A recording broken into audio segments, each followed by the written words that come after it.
Welcome back, boys and girls.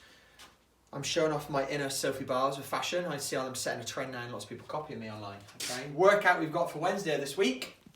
We have a 5-rounder. 5 rounds for time.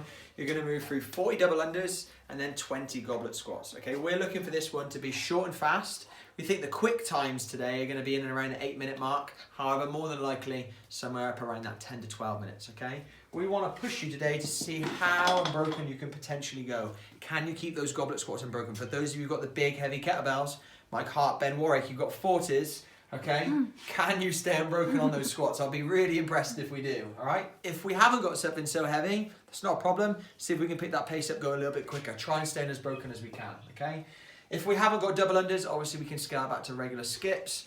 If we haven't got access to a skipping rope and we need to do something different altogether, we can obviously do our penguin taps where we jump, double tap the thighs for every one jump, trying to work on my coordination, my timing, or I can get a plate and I can do my plate jumps. Okay, again, popping the plate down nice and flat, jumping, timing the coordination so I'm going up and down. I'm still getting that heart rate up nice and high, and I'm still working on that rebound. Health and safety jumping in those. Health and safety with the sliders. They're called sliders, right? Okay. Workout's super simple. Like I said, we as coaches are going to be in contact with you as to what you as an individual should get from the workout, but we're looking to be into around that 8 to 12 minute mark. Fast times down being down by the 8s, more than likely times up around the 10 to 12 minute mark. Okay. Your accessories for today, we have a 50-foot overhead carry. Grab your plate, press it up nice and high overhead, keep that rib cage tucked and pulled down, and then we're going to walk out for 50 feet. If you want to challenge yourself a little bit more, you might want to do a single arm variation. Those of you who've got kettlebells, these are really hard. Pressing that one arm up, gluing the bicep to the ear, then walking out, and then obviously coming back off the other arm. Okay? The heavier the load, the more challenging it's going to be. Putting it in a single arm is going to make it even harder. Okay? Once we've done that, we're then going to go into our loaded glute bridges. This is great for our hamstrings and our glutes, obviously. It says clues in the title. I'm going to lie down. I'm going to place my object on my hip. In this case, I've got a plate. And all I'm going to do is thrust my hips towards the ceiling, squeezing my glutes, trying to press down through my heels, okay? Have a play around. I've got cramp in my hamstrings now. Have a play around with different foot placements, all right? The further your feet are away, the more you're going to feel it in your hamstrings. The closer your feet are to your hips, the more you're going to feel it in your glutes. So play around with that and try and see where you feel like you're going to get most effect from it, all right? If you don't want to do a glute bridge today, you can still do a loaded lunge. A reverse lunge is still going to hit those same muscle groups. So that's another option for you, for those of us who maybe can't get up and down on the floor or can't load it as well. Okay, a lunge is also a good option. I'd stick to maybe doing 12, maybe 24 reps, okay, for those of you who want to really push it. Our warm-up's nice and simple. We want you to go through 3 rounds of quality. Take your time on this. Use this as an opportunity to really feel the muscles that are working.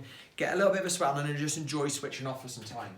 50 single skips if you've got your skipping rope. Again, nice and steady, trying to jump as little as we can off the floor so that rope is just brushing the bottom of my toes. From there, I'm going to go through 5 regular air squats. Knees driven out, chest nice and tall, hips are sent back and down.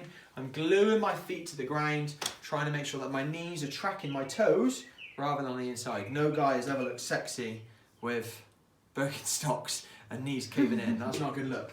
From there, I'm going to do my 5 shoulder rotations. Rosie couldn't get this the other day when she demonstrated it, so I'm going to make my arms nice and long, doing a T-shape. I'm then going to internally rotate my one shoulder, and I'm going to externally rotate the other. I'm then going to go the opposite. I don't have to twist my body like Rosie was doing the other day, like this, okay? I'm going to keep myself nice and still. Internal rotation, external rotation on the one shoulder, okay? I'm making my arms nice and long, trying to stretch out for the side of the walls.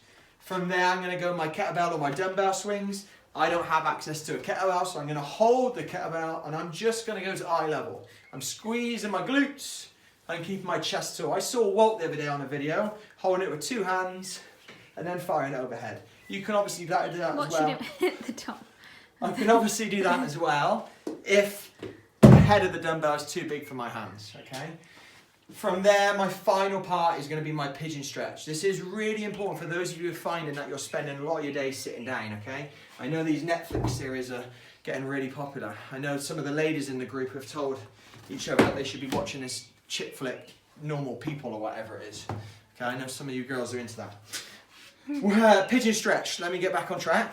I'm going to sit down, I'm going to cross the 1 foot over the knee, and then I'm going to actively drive the knee that's up, down towards the floor, okay? I'm trying to hold that stretch. There's an isometric stretch. We're trying to push down as hard as we can, hold it, and then release off, okay? I'm going to do it on both sides, for 30 seconds. This is the easiest way to do it. You hear that Another back option, I did, yes. The other option is to go down on the floor, cross the 1 foot over, and then try and send the hip back and down, okay? I don't feel like I get as much from the stretch, even though this is the more popular one, okay? I find I get more from sitting down, so you can play around with those variations. You just like sitting down. I just like sitting down, okay? So, taking it back, workout, recapping. You have 5 rounds for time. We want you to try and keep this workout as unbroken as possible. 40 double unders is the prescribed number. However, if that's something that you can't complete inside of a minute, we're going to pull those numbers back from you. We're going to reduce them back to something that we can do under 60 seconds. From there, we're then going to go into our goblet squat. We can load our kettlebell or our dumbbell up, hold it high up on the chest, sitting down, standing tall. I'm going to go through 20 repetitions. We want you to try and go as heavy as you can and as unbroken as you can. So that doesn't mean grab something really heavy, but you've got to do it in 3 reps at a time. Okay? Nor does it mean that we want you to go 20 unbroken and there's no question about it. Find something challenging, all right? That Cool. blackbird is going for it. Still talking about blackbirds. Okay, that's your workout for today. Enjoy it, have fun, and I'll see you on the leaderboard.